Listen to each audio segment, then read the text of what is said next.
Good afternoon and welcome to the Coffee Science Seminar. Could I have the next slide, please?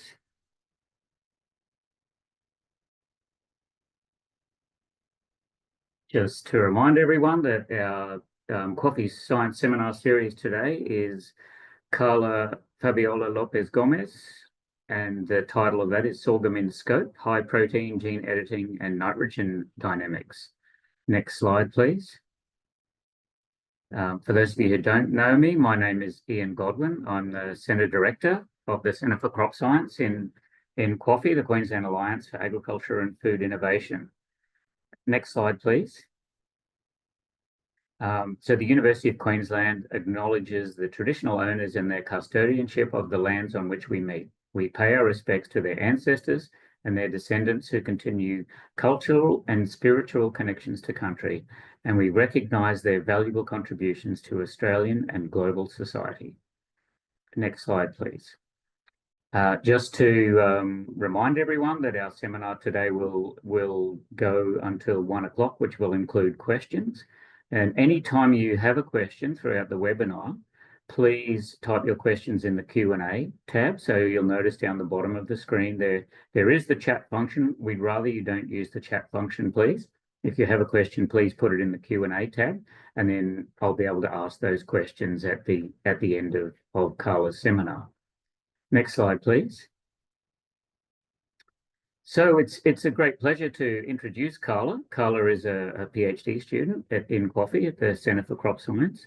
So Carla is a native of Spain. She's actually from, I have to pronounce this properly, Zaragoza, but it's got all these Z's in it, which the Spanish say differently. But actually, Carla went and did a degree in biotechnology in Zaragoza in her hometown, and that's where she became interested in photosynthetic organisms and in particular plants.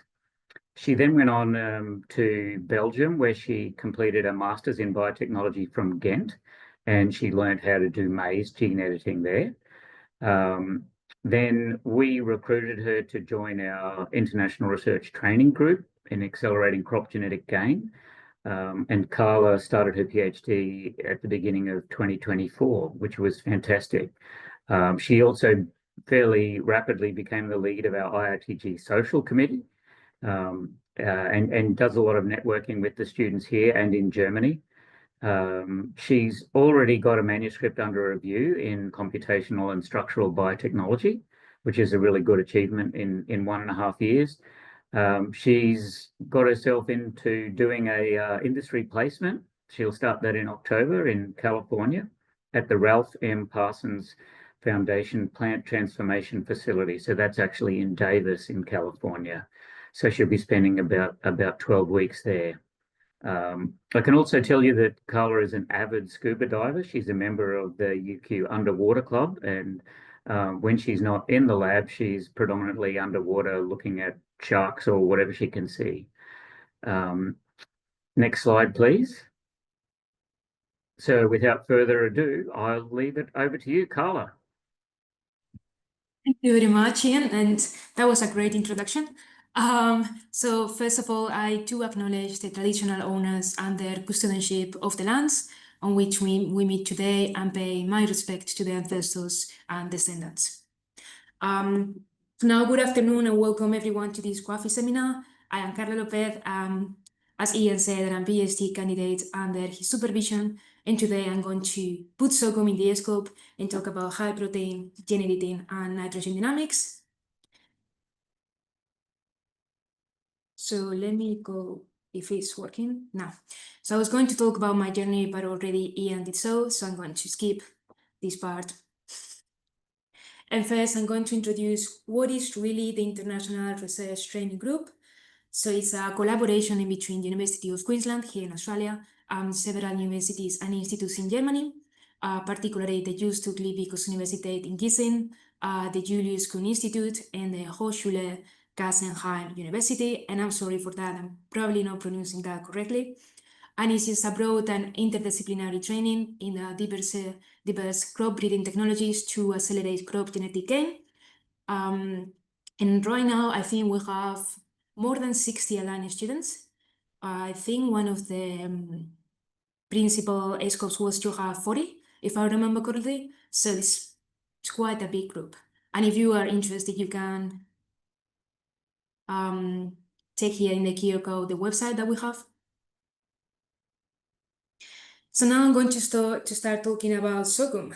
I'm not sure if most of you know sorghum bicolor, but it's a crop that is really close to maize, and it looks like this. It can be red or white, and it's the 5th largest produced cereal in the world. It's a staple cereal in semi-arid and tropical regions of Africa and Asia, and here in Australia it's used for animal feed.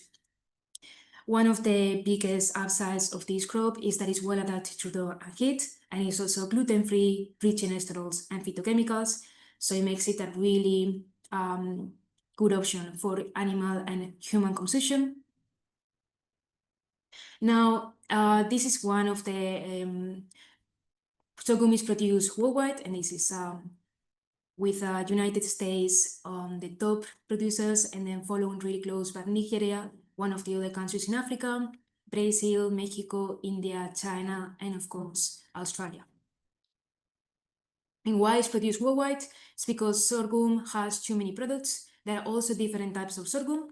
There is grain sorghum, which is the one that I'm going to focus on further on, and then there is also forage sorghum, sweet sorghum to use for syrup or to produce alcoholic drinks, and biomass sorghum to produce mainly biofuel. And here in Australia, the production of sorghum is increasing on the last years. You can see here on the graph that I'm not sure if you can see my pointer, but I guess I hope so that you can see it. So as you can see, some of the years is increasing producing, but some of the years we have a really big drop. This is because sorghum production is susceptible to rainfall. So some years is quite low, some of the years is really high, but if you can see the trend is going up. And if we go to the map of Australia, sorghum is mainly growth in Queensland. I highlighted in purple here the most cultivated parts, and then also in New South Wales and in the Northern Territory. Now, I've said that one of the biggest upsides of sorghum is its adaptation to drought and heat. If we compare it to another crops, related crops, you can see that sorghum stands on the first place of drought tolerance. However, the biggest downside about sorghum is its low protein content, low digestibility, and often small grain size. And if we make the same comparison with the similar crops, the same crops, you can see that sorghum goes down to the 5th place. Now, why is this a problem? It's because here in Australia, I said that sorghum is used for animal feed. So it's mainly used for poultry feed, which means that the primary consumers in Australia of sorghum are chickens. Now, this is important because Australia right now, nowadays, eats 2 million chickens per day. It wasn't like that back in the time. In 1994, we may eat cattle and then chicken, but if you can see here on the graph, 2024, we just mainly use chicken. It's a really cheap meat source and really easy to produce. Even some people have gone further and they are growing chickens on their own backyard. And here, this is maize, it's not sorghum. But sorghum still has this low digestibility problem, which means that some of the industry has switched to not using sorghum that much on the poultry feed. In fact, I found here a product that says sorghum free, which was particularly annoying for me that based all my PhD in sorghum. And added to that low digestibility, we have also the low protein content issue. We have said that grain sorghum is increasingly being produced in Australia, but we also have the problem of the protein. We need a minimum of 22% protein feed boiler to use it for poultry feed. And of course, sorghum doesn't meet that protein requirements, so we need to use supplementation of soybean, which is mainly imported all the way from Brazil. And as you can see here, again, there is an increasing trend of soybean imports, which comes all the way outside because we cannot grow soybean here in Australia. So we came with the idea, Ian came with the idea of developing a high protein and high digestible sorghum up to the 50% of protein, which will reduce the total feed cost by 70.5%, which means $75 per ton, which seems like not a big number, but for an industry that produces hundreds and, well, thousands of tons, the number gets bigger. And not only for Australia, but high protein, it will be also really, really useful for some countries in Africa, because it's already a staple food crop over there. It's really adapted to the poor soil, to drought, heat, and is still a best crop option under the climate change. And also it will be really important to develop this high protein sorghum, as in Africa, the malnutrition and the food security is a common and real issue. So now let's get into business. How do we improve protein content and digestibility in sorghum? So before I started my PhD, in the Goodwin lab, they already did all this work that they just threw to me, so it was really handy. They had many candidate genes, and they select one which is called FOLDASE, and they target it with two approaches. First, a knockdown, and then a knockout. A knockdown is just silencing, reducing the expression of a gene, and a knockout is permanently deleting or disabling the gene expression completely. So as you can see here on the seeds that we obtained from these edited lines, you can see from the knockout, which is the CRISPR line, FOLDASE, we have more fluoride than vitreous endosperm on the seed. It was not really high protein. It was exactly the opposite that we were looking for.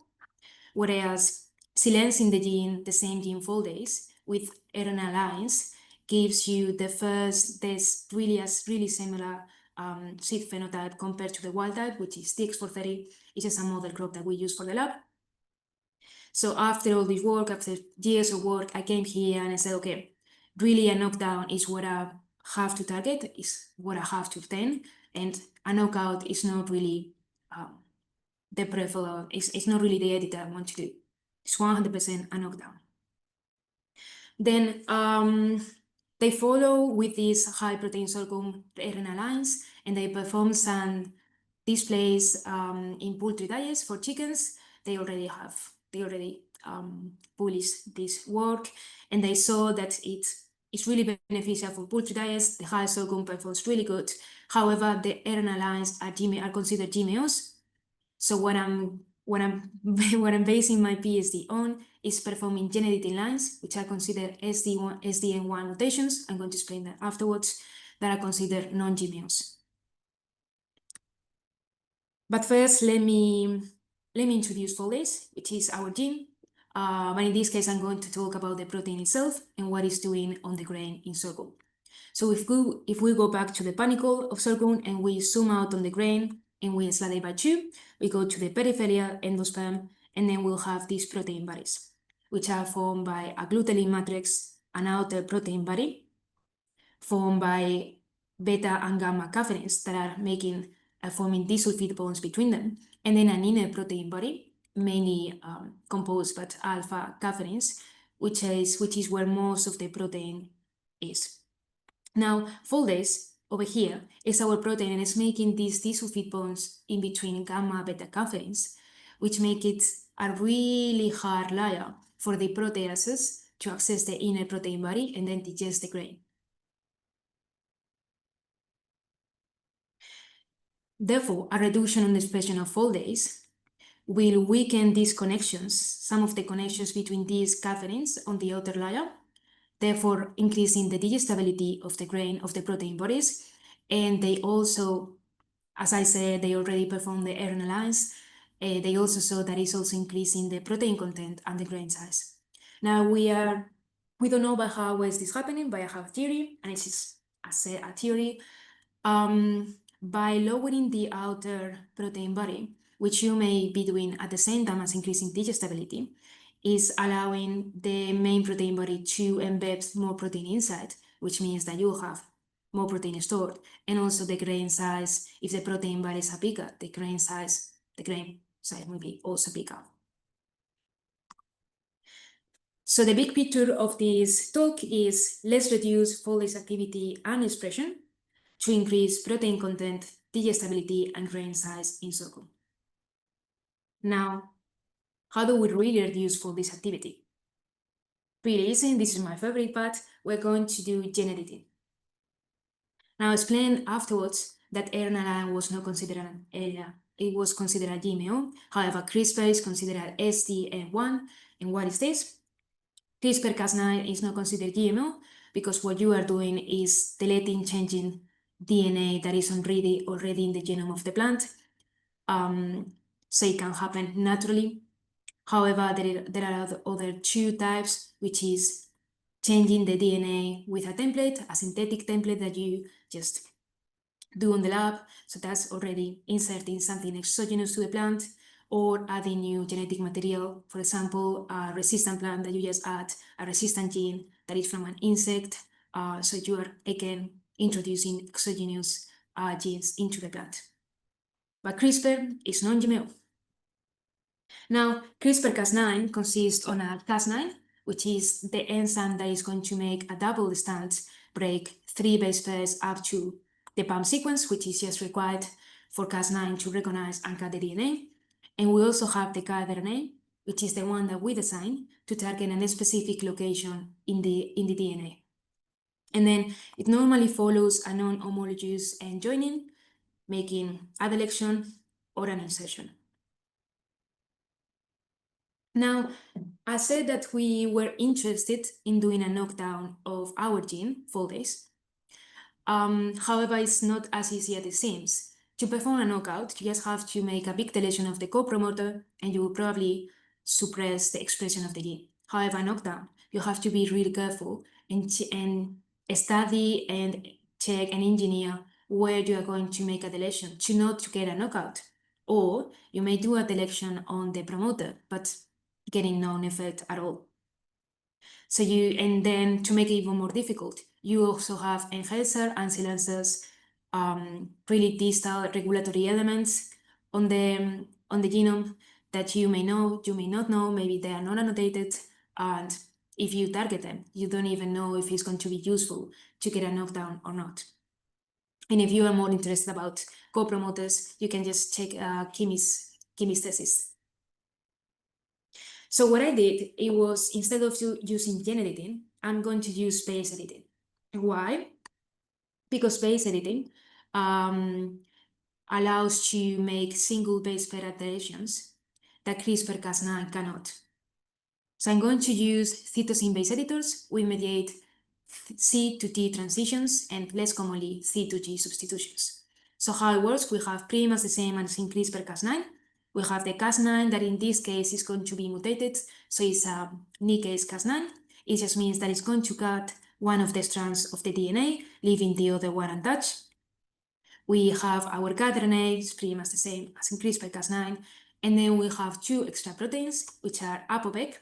It's the one that's going to drive C to U transitions, which normally in the cell are repaired back to C.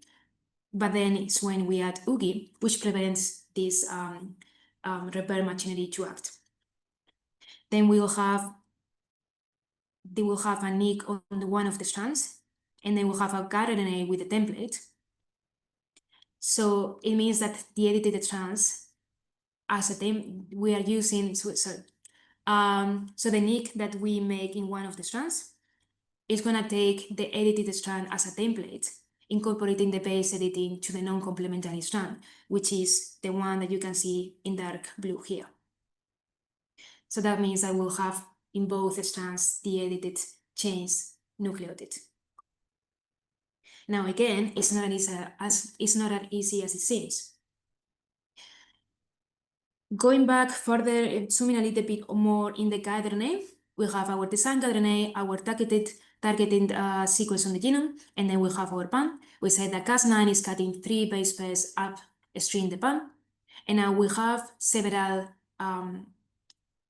Cs that we are targeting, positions 1, position 5, and positions 9. But then, within the editing window is just the sequence where an edit can happen. That it can be 4, 10 base pairs up and down, depending on which Cas9 you are using. We have another C that we are not targeting. That can also be substituted by T, and we cannot control that. It can happen, it cannot, it's still in within the editing window, and this is what we call bystander mutation. Now, going back to FOLDASE, what I did was, okay, we aim to get a knockdown. The co-promoter is really difficult. We have to make several edits in the co-promoter to know which one is giving us a knockdown. And then I'll explain afterwards why transformation in sorghum is not easy and why making too many edits is not doable. So what I'm doing is targeting the protein itself. So I'm going to use base editing to make these nucleotide changes, to make a codon change, and therefore aim to make an amino acid change in the protein level. A little bit confusing, so let me just go all through it. I went to the protein sequence of FOLDASE, which it looks like this, and I saw that it has two catalytic active domains, which is this one in dark pink and this one. And it had also a highly conserved redox site, here in yellow, CGHC. So I went to the three-dimensional structure of the protein. Here we have again the catalytic domains in dark pink, and in yellow the redox sites.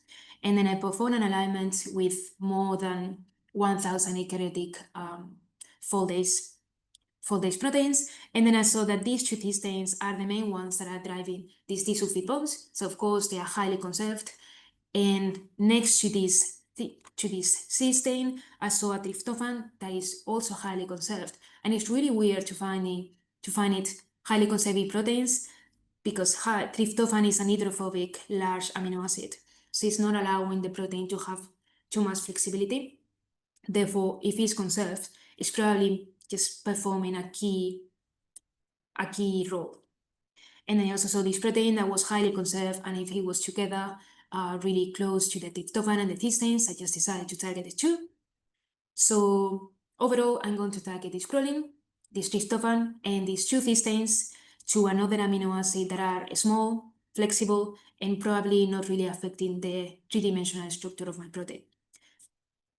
And just to make sure that I'm getting a knockdown, not a knockout of the protein, this is that the protein is still functional, I'm going to perform these edits only in one of the catalytic domains, leaving the other one untouched. So this was the idea. And then from the protein sequence, I went to the gene again, and then I realized that it was not as easy. I have my amino acid changes, but you cannot always target those with the base editing. Why? I have my proline, my tryptophan, and my two cysteines, which are encoded by these three nucleotides, the codon. And then I see, for example, for cysteines, I can only make C to T changes. So this cysteine has no cysteine, cysteine, no C at all, so I cannot target it at all. This other cysteine has a C that I can change to a T, but again, this codon is again a cysteine because of the redundancy of the codon table, so I cannot really change it to anything. Then this tryptophan again, it has no C, so I cannot change it, I cannot touch it. And then this proline is the only one that has 3 Cs and gives me with a broad possibility of changing to this. So I put here all the possible changes, which is again another proline, not useful. It can also give to a leucine, acidine, or phenylalanine, which going back is nothing like a glycine or alanine that I was targeting. So it's not always as easy. I worked really hard to design everything on the protein level, and then you go back to the genome and you go, well, I cannot really do anything because the gene is not allowing me to. So I just had to get a wider perspective and target another amino acids. Now, I mentioned before that targeting the co-promoter and making different edits, different deletions within it is not really doable with sorghum.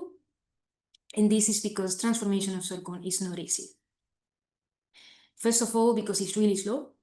The normal protocol that we use in for sorghum is a brominated immature embryo transformation. So first you have to grow your plant, sorghum, for 3 months in the glass house, 2.5, 3 months.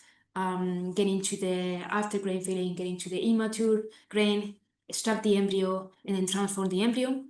Transformation that just takes 1 day, and then tissue culture stage takes up to 6 months, which is half a year. and it's really long. And then once you get, if you get the transgenic plant, you have to transfer it to soil and harvest, which is again 3 months. So what I was doing, I just set up a protocol for, instead of using immature embryo, I'm using leaves. So instead of the 3 months that we had as the starting point, we are now having 14 days because we are sterilizing the seed and germinated it. So we are using 14 days old plants. Then the transformation takes the same, and then tissue culture takes 4 months instead of 6. And then transfer to soil in harvest, again, the same time. And you can even reduce the time in tissue culture if you are using our friends' morphogenic factors, which are Mr. Bushel and Mrs. Baby Boom, which they are just boosting the regeneration. So what is the trick of the leaf transformation? Pretty simple. I'm just using a blender. So I'm basically taking these 14 old germinated sorghum wall leaves and just putting everything in the blender. I'm adding the infection media with the agro, with my plasmid of interest, and I just blended it. And these are my results. So these are preliminary results. I'm still growing the plants. They haven't gone to soil yet. So if we go back, I will be on the tissue culture step. But for the moment, this is how the germinated seeds look like. Then you use the blender. You have with the infection medium and the agrobacterium, you put all your leaves in the co-cultivation media.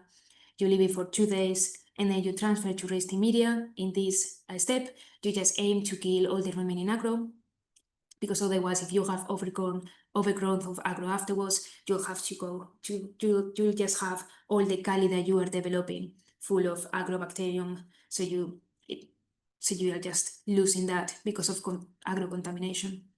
And as you can see here, only in about 7 days, we have really good cali development, so really high efficiency.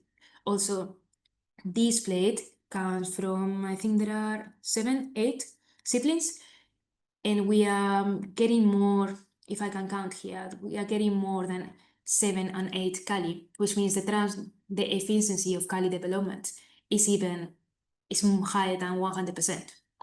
And then we transfer those to maturation media to develop shoot and roots. And this is 25 days after infection. And I'm already having, this is just one plant, but I have more growing in the tissue room, shooting already. So it looks pretty good. Now, the last part, I have been talking about high protein and digestible sorghum, but the main question regarding this high protein sorghum is obviously protein scaffold needs nitrogen. If a plant is producing more protein, the main question is, does it need a high nitrogen uptake, or is it just remobilize nitrogen more efficiently? So in the first case, if our high protein sorghum needs a high nitrogen uptake, it will also need a high nitrogen fertilizer application.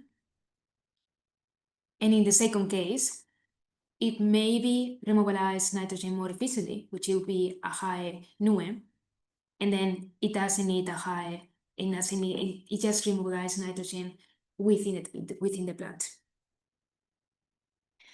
So this part is the last part of my PhD. I haven't done it yet. I'm still growing my high protein sorghum, but this is going to be performed in collaboration with Julius Kuhn Institute, with our partners in Germany.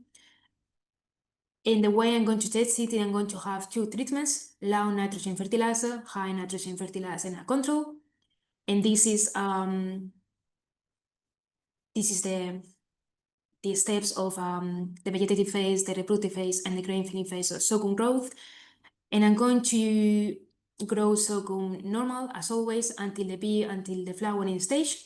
Here, I'm going to use 15 nitrogen fertilizer, which means that from the flowering time to maturity, sorghum normally it mainly remobilize nitrogen, but it can also uptake nitrogen from the soil if it needs extra input.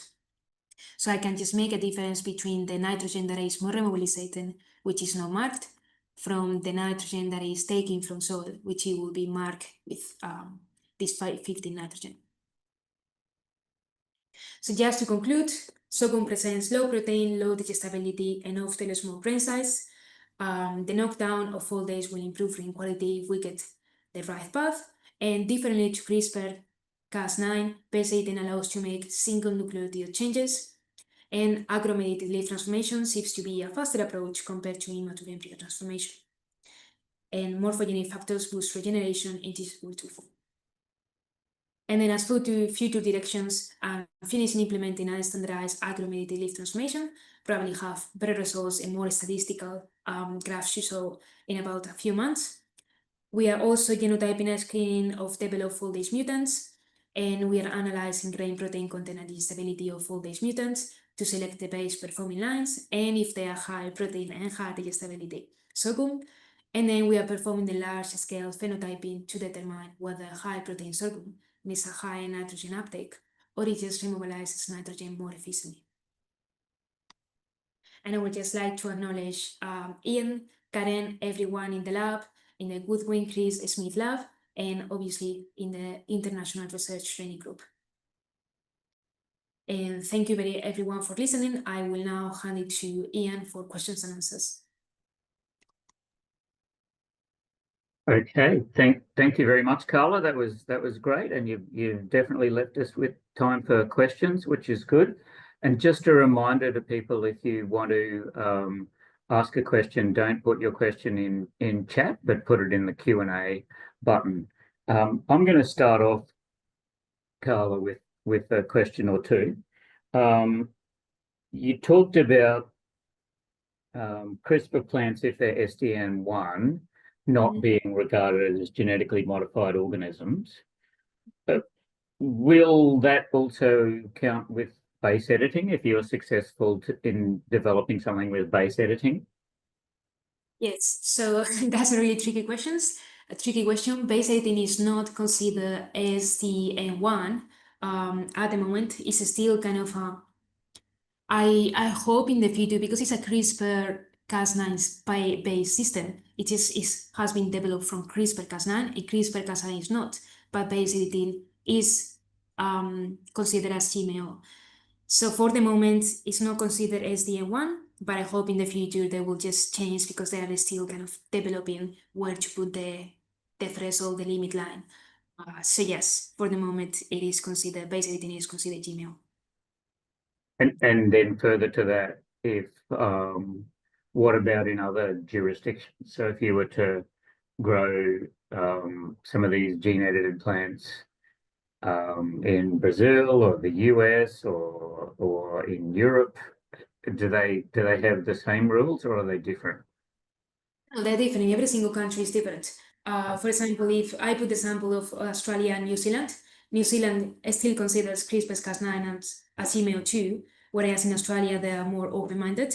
In Europe, they're still fighting about it, but we, for example, in Spain, we still are we don't like transgenics back in Europe, but for example, in Spain, we use BT maize, which is a maize that is resistant to a pest, and we use these transgenics on our fields. So for certain things, they don't mind, but on the general scope, they don't like it, if that makes sense. But every single country has different rules. Yeah. Okay. Yeah. I do have an anonymous question. What about if you produce high protein sorghums, but they do require more nitrogen fertilizer? What will be the outcome of that? Will it be that will be the end of the technology, or? Well, if it does need a high nitrogen uptake from soil, it's just a matter of how much of a difference. If it needs the double amount of nitrogen fertilizer, it won't be that good. But if it's just a little extra bit, it won't be such a big thing. Sorghum itself, it doesn't need that much nitrogen fertilizer as compared to other crops. So it wouldn't be that harmful to the crop itself, especially if it's just high protein and high digestible, two of them together. But if it needs, for example, double, I'll say, yeah, that's pretty big difference. Okay. But yeah, I still don't have an answer. I'll see on my my last year of PhD. Okay. All right. Got another question come in from another anonymous attendee. It says, what about the licensing required to deploy traits developed by CRISPR-Cas9 or base editing? Will this cause downstream problems in translating the approach to commercial applications? Yeah. So if you are using CRISPR-Cas9, it shouldn't. With base editing, it's probably more difficult. The added problem that we have, if we are using these morphogenic factors, they are not usual, but Baby Boom are under patent from Corteva, which is a gene editing company, a huge one. So to commercialize that and using these morphogenic factors is not really, you have to pay for the patent, it's not really useful. So we will have to look at that. I tried my first year to develop these transgenics without any help, any extra help. These are morphogenic factors. And it was kind of difficult. As I said, transformation in Sorghum is not difficult, but if I develop these plants and they are in fact as high protein, as high digestible, and they don't need a high nitrogen uptake, the next step will be just developing this sorghum with no help, no commercial issues, and trying to obviously commercialize the lines. If Okay. that answers the question. Yep. Yep. And we have another question that says, what methods will you use to identify which mechanism is influencing nitrogen use efficiency? Method. So we will use the large phenotyping that I've just saw in one of my slides. We'll use the 15 nitrogen fertilizer. So from the biomass, from the flowering stage to the mature stage, what is happening is that you have the grain filling stage, which just means that the plant remobilizes all the nitrogen that it has been storing in the vegetative organs, and it goes all to the grain to develop the grain.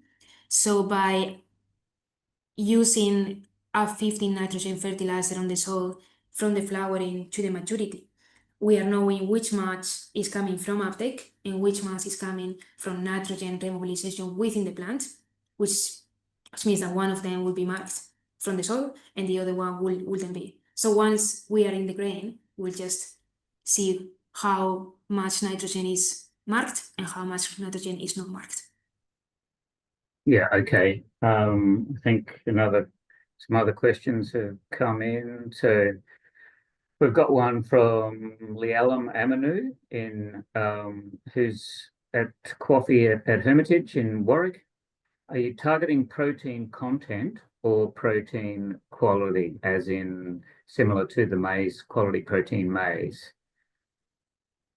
So I'm targeting the 3 traits at the same time, just because we already saw that we were first targeting digestibility, only protein digestibility. And by targeting this trait, we also saw that you targeting this gene, FOLDASE, you are also increasing protein content and grain size. So in fact, we are targeting those 3 traits at the same time. So it's all grain quality, but there are 3 different traits. Okay. Well, and Lialam has another question saying, have you observed any pleiotropic effects like chalkiness of the grain? Using the RNA lines, not. Using the CRISPR knockout, yes. It was really the opposite that we were looking for. As I saw in the seeds, it has way too much floaty endosperm. It was quite interesting of the difference between a knockout and a knockdown. But in the RNA lines, we haven't seen any pleiotropic effects. So it looks like it's the key approach. Yep. Okay. We have a question from Ahmed Ansari saying, just wondering about the path to market of this technology and the germplasm. And I guess you could sort of take that further and think about, because one of the things that path to market will include will be that you have to actually be able to introduce this into elite hybrids as well. Yes, that was the plan at the beginning. I'm using TX430. It's a model line for sorghum to use it at the lab, which means that it's easier to transform because sorghum is recalcitrant. It's highly recalcitrant, so TS430s, we still have some methods to transform it in the lab. So the main goal is translating that into elite lines and yeah, getting hybrids that you really use on the field, that you really grow. Okay. So in fact, yeah, I didn't mention, I forgot because I talked too fast, but in the leaf transformation, for example, I haven't only been transforming TS430, I've only been using Mathia and BTX 623, which are Mathia is an African line, and BTX is really, really high recalcitrant. So using the leaf transformation, maybe I can even target a commercial line itself instead of using a model which is TS430. Okay. We have another question from an anonymous attendee. I'm not sure whether it's the same one or whether it's a different anonymous attendee, but they're asking, are you going to do the NUE work in a glasshouse trial or a field trial? And basically they're wanting to know, are you using some sort of foliar application or stem infiltration, and how do you plan to prevent soil contamination? You mean by the phenotyping, the large scale phenotyping of nitrogen, I guess. Yeah, so they're really wondering, are you planning to do that in a glasshouse or in the field? Yeah, I'm performing in the glasshouse. So in the Julius Kühn Institute, they have already set up a whole room in the glasshouse, and they are using beans to grow sorghum. So they are, I don't know how many liters, but beans, like enormous beans. So it's the closely that you can get to the field. Because sorghum also has 5.5 meters or 2 meters deep roots. So they are growing these beans sorghum. And then the other question was, sorry. It's just about how are you going to prevent soil contamination?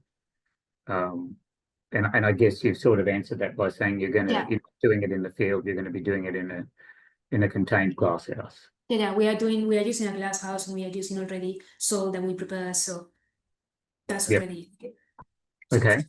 And we have another person who's asked, do you know which endosperm type is better for animal feed? Is it flowery or vitreous? Is there any known difference in feed performance? Well, it's just that yeah, you don't really want the fluory endosperm. So just having too much fluorine in this way is not what you want. You want the vitreous one. So yeah, it's the opposite that you want to target. Okay. I was going to ask too, do you actually have get onto that flowery endosperm? Do you have any theory or hypothesis as to why the knockout actually caused the endosperm to go totally flowery? Why? Well, the fact about this FOLDASE gene is that it's a protein that is involved in too many pathways. It's also a chaperone. Apart from doing these disulfide bonds, it's also a chaperone, which means it binds um, to incorrectly unfold proteins to help in correct their structure. So it's just involved in stress, it's involved in resistance, it's in too many pathways that I cannot have a theory about why it's having that effect because it's involved in everything, and it's also FOLDASE is a big family. I'm only targeting one of the genes of that family. There are like 8 different genes in sorghum, and every single one is doing a different function. It have a different role in too many different pathways. You can find that same one is involved in stress, then the next one is involved in um, heat shock. So it's as it's a chaperone, I cannot really make a theory of why it's happening. I have really no idea. Just it's too big to pick one pathway. That's a fair enough answer because I don't have any idea either. So, which is something that maybe you'll be able to shed some light on. Well, you've answered quite a large number of questions so far, Carla, and thank you very much for doing that. And that was a great seminar. So I think we'll finish the Q&A now and move on to the next slide if we can. And this is just to remind people that we do have more science seminars in the pipeline coming along. If you haven't already subscribed, you can use this QR code to basically get the alerts when the next science seminars are coming out. Thank you very much for your attendance, and we look forward to seeing you next time at our next science seminar. So thank you.